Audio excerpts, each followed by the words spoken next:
President John Mahama has completed his first 4 months in office with his 120-day social contract yet to be fully implemented. The president, while campaigning in opposition, made 25 promises and set a target of 120 days to fully implement. The promises included abolishing e-levy, betting tax, as well as the COVID-19 levy specifically. There are 9 promises on the economy, 4 on governance, 7 on education and social, with 3 on security. Now, what really is the scorecard for the president's first 120 days? Kweku Asante joins me in studio with the data from our research desk, which has been tracking every single one of those promises. Kweku, let's begin with the accountability check. So, John Dramani Mahama, in the 120-day contract that he made with the Ghanaian people, 25 promises in total. That is what he actually promised and committed himself to achieve within the first 120 days. And as of midday today, it's exactly 120 days since he stood at the Independence Square and got sworn in as president. If you look at the scorecard at the initial stages of the 25 promises, 52% of that has been fully done. And then 28% of those promises are still in progress. That means he has not yet totally implemented them, with 4 of them yet to start. And so that is the scorecard, 52%, 28%, and then 8% yet to start. If you look at the sector-by-sector breakdown, look at governance, he made 4 promises.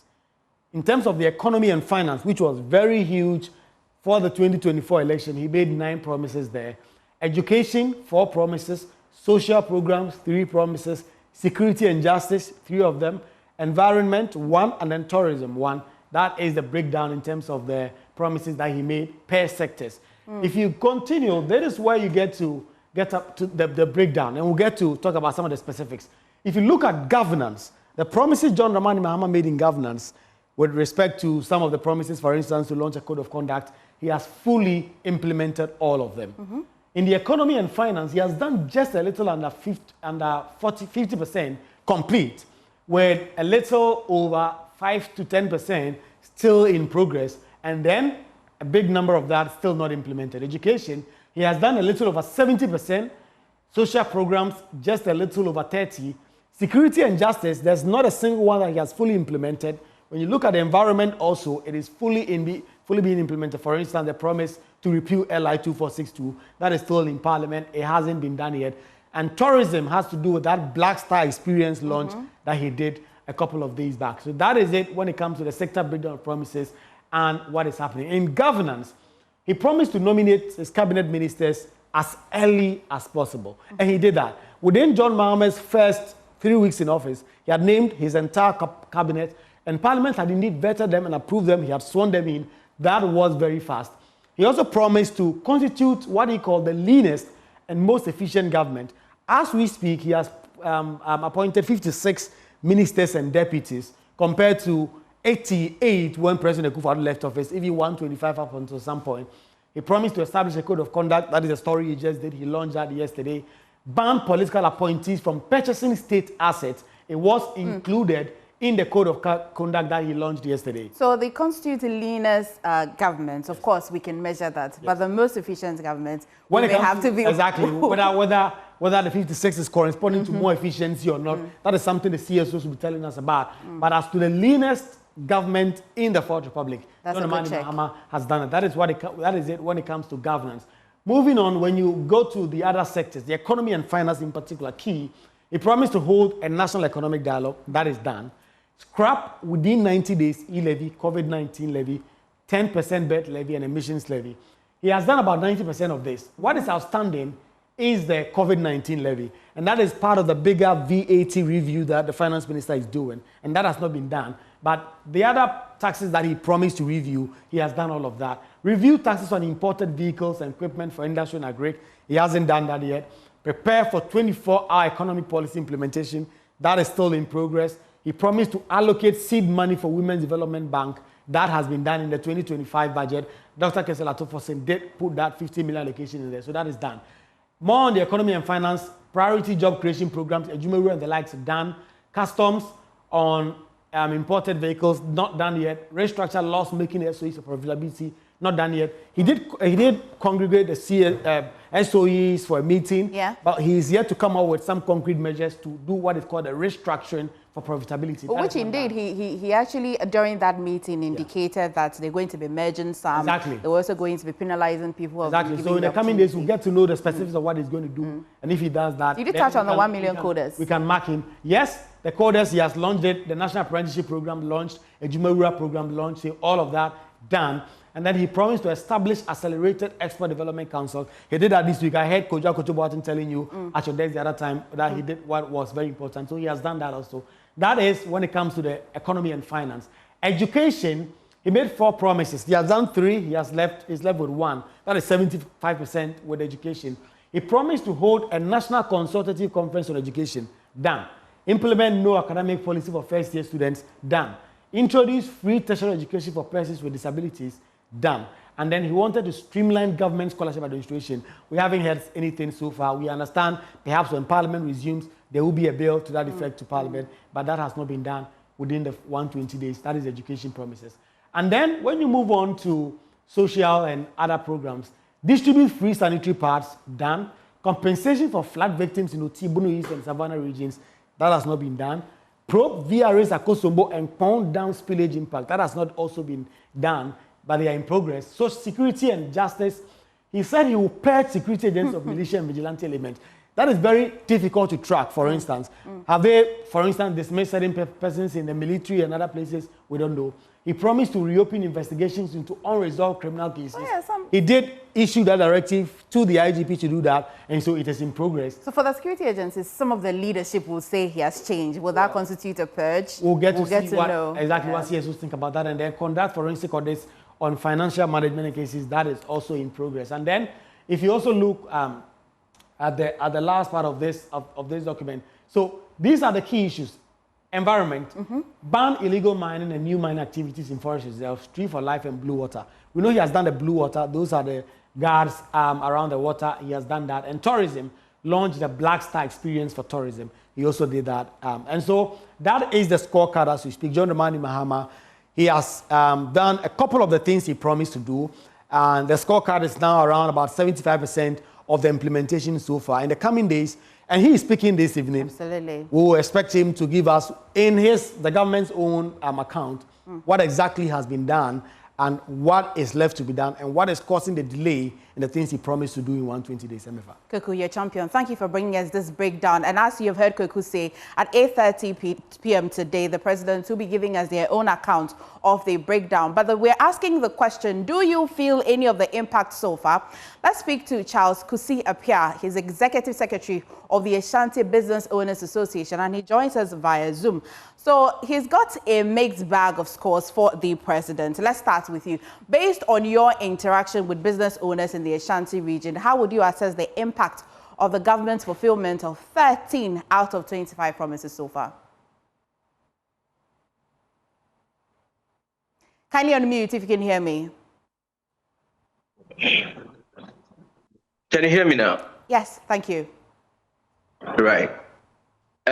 Good afternoon to your viewers and to yourself. Yes, 120 days in the administration of His Excellency John Dramani Mahama. We are going to benchmark his performance based on his promises prior to ascending to the presidency. One of the things that he promised that we quite remember is about he trying to have a lean government and to scrap COVID-19, betting tax, reform VAT system, and also to manage inflation to ensure both the micro and the macroeconomic growth of the country. So the question we ask now is he able to achieve these things? So on my checklist, his lean government of having 60 ministers, he able to do that? Is check, which is positive. Scrapping of betting tax, positive. COVID-19 still hanging. E-levy scrap. VAT reforms still hanging. He able to manage inflation, positive? Yes. He able to manage our forest regime, positive? Yes. So in general, there's positive outlook for his performance. For us, we believe it's a good start. Governance is about inspiring confidence and being truthful with the people.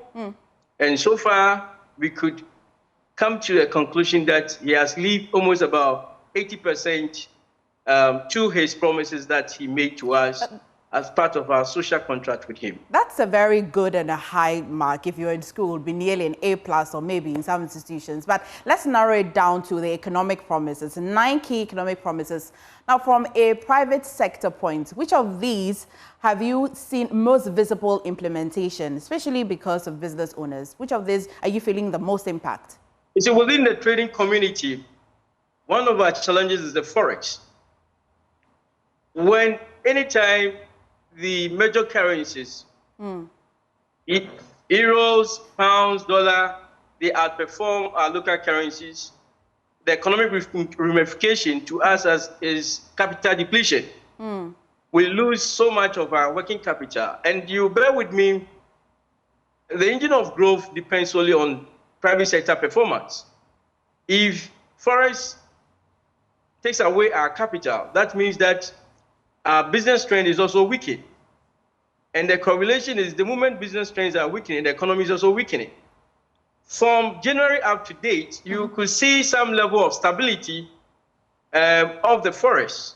And early part of this month, you could see dollar, pound, euro coming down, dollar trading about 13.45. For that gives us that kind of respite and hope that there's some positive economic outlook for us to revamp so far as economic recovery is concerned.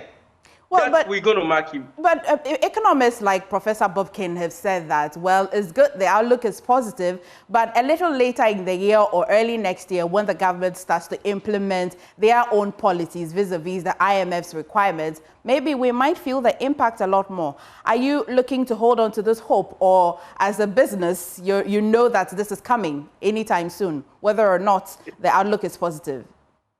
When the economic managers autopilot, then I'll be scared that from next year we should be feeling the impact of debt repayment. But you could see this development or success stock, they are pragmatic. Okay. They are deliberately policies to address the challenges within the economy. You look at how Gold Bond is managing gold so that the stress on forests is reduced. How they are trading in gold so that we have excess forests to manage our trade spaces. How government is also becoming so prudent in terms of fiscal expenditure. Okay. You could be assured that irrespective of the challenges that is ahead of us tomorrow, there are certain pushings within the economy to handle the effects. Right. So we might not probably feel it as it would have been if it had been an auto-economic management. Well, but before I let you go finally, for SMEs, are you feeling any impact at all for SMEs? Especially in the first 120 days, access to credit and tax reliefs, are you feeling the impact? You have said that it has a very positive outlook, but for businesses, are you feeling it? So when, you see, let me put it in this context. When you have forex fluctuations, it becomes difficult for you to predict and project the next business decision you have to make. But a situation where you have stability, it fosters predictability of your business plans and execution. So for us as businesses, our hope is that now we can plan for the future. Okay. We can put out our contingency plans, that's fine. You see, because they are able to manage inflation as well, the rate at which policy rate would have probably increased. Would have also affected lending rates, has also stabilized. So these are some of the effects variably that we are enjoying. I will call it non-financial benefit. But of course, it has the tendency of bringing us the kind of economic recovery that will help us be the engine of growth that we've always professed to be. Right. Thank you, Mr. Charles Kusi, for talking to us. But on the education front, we have Dr. Peter Ntipati, Executive Secretary of the Institute for Education Studies, for his assessment. Doc, thank you for joining us. As we speak, graduate teachers have besieged the premises of the ECG, demanding the reversal of what they describe as an unjust revocation of their postings and delayed issuance of staff IDDs. Now, before we go into the scorecard of 120 days, what do you make of this matter?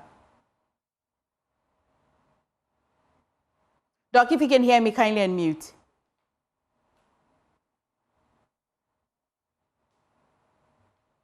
I'll try again and see if Doc can hear me. As we speak, graduate teachers have besieged the premises of GES, I beg your pardon, GES, demanding the reversal of what they describe as an unjust revocation of their postings and the delayed issuance of staff IDs. Before we go into today's discussion, 120 days, what do you make of this matter, Doc, if you can hear me? Good afternoon. Thank you very much. Well, I think this is an issue that the Ghana education, in terms of the revocation of the appointment of some of the teachers that were recruited after December 7th, I think that was something that the directive came from the Chief of Staff, and the ministry decided to take a second look at those appointments and then rectify them. I think that was the conversation that was put in the public domain. And as of now, we don't know how far they've gone with the rectification of those appointments. And then with those with challenges with their IDs, I think these are issues that this government came to meet. So it would be highly unfair on my part to add it to the 120 days period of this government. However, there's been some substantial activities in the education sector within the 120 days that I would want to highlight and applaud the government for that. You can get right into it, Doc. Yeah, sure. So the first is the National Education Conference that was carried out. Of course, it was in their 120 social contract with the people of Ghana. And the Education Conference was carried out, proposals were made. And so, after that, you've seen the Minister of Education inaugurating certain committees to look at specific issues in the manifesto. We've seen the committee inaugurated to look at teacher licensure issues. We've seen committees inaugurated to look at other aspects within the education sector. We've also seen some sort of reversal in terms of feeding from the centralized system that we were used to a more decentralized system. And recently, the minister even came out to talk about the possibility of revoking that particular directive if the heads are not able to manage and do their things very well. We've seen a committee inaugurated to look at double track and possible suggestions as to how that can be taken off our educational system. We've seen most of tertiary institutions having their councils inaugurated by the Minister of Education. Yeah.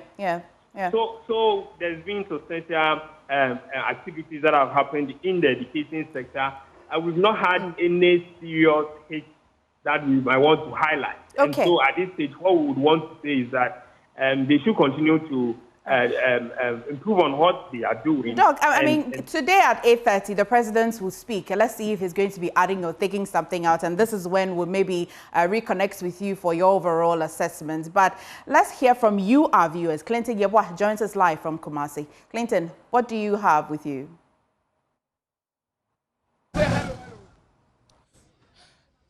Hello, MFA. Today marks exactly 120 days. His Excellency, the President John Dramani Mahama, assumed office for his second term as president. Before the president assumed office, he made promises culminated into 25 promises. These promises, whether fulfilled, partially fulfilled or broken, what does the citizens or people who are supposed to feel the impact feel about it or assess the situation currently?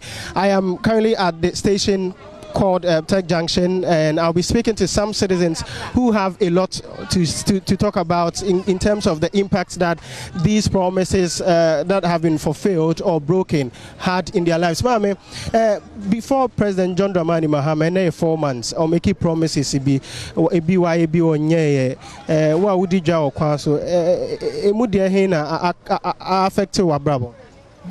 Pacho, about 4 months. Oba be yi betting tax free. Ema yebu se. Wasan da kwashe rat be mu. Nyema bo kosoro. Enye easy my more than. Ene body ukojumo kotal. Nketenkete nsia 50 cedis. Nketenkete nya akasi o 50 cedis. Enema more than. Nti se no promises say o ma nemu ma ye mle. Oba tete nyema so nya sa na ye hu no. Nti ebe ya o hwe na o ma nyema mu nyemle man na nyema mu engu ma ye kura nyema more than. Right. She feels that the abolished taxes have been, been introduced in a certain forms that are making life very difficult for her as a trader. But I'll engage more people to ascertain their assessment. How do you assess the president's 120 days in office? First of all, I think he's trying, and then secondly, there are particular things that I feel he's not addressing well concerning the issue of the reversal of the law that allows mining in forest reserves. Measures have been put in place to restore our waters and our reserves, but the law itself that stops the law itself that allows mining to still go on has not been reversed, so which is the major problem. I feel like if we don't reverse the law first, then it is a useless thing we are doing, because we'll keep running around in circles and we'll just come back to the same point. So first of all, the president should focus on reversing that law that allows mining in forest reserves, and then move on to restoring our waters and our forest reserves. That is a citizen sharing opinion and distress over the mining laws that have not been abolished as promised by the president. What do you also make of 120 days of President John Dramani Mahama's office? All right, I think first of all, his commitment to sign a 120-day social contract with Ghanaians is a good sign that he's going to deliver. Well, we all wait for 8:30 p.m. to see if there are many things that have been added to that social contract. You're watching.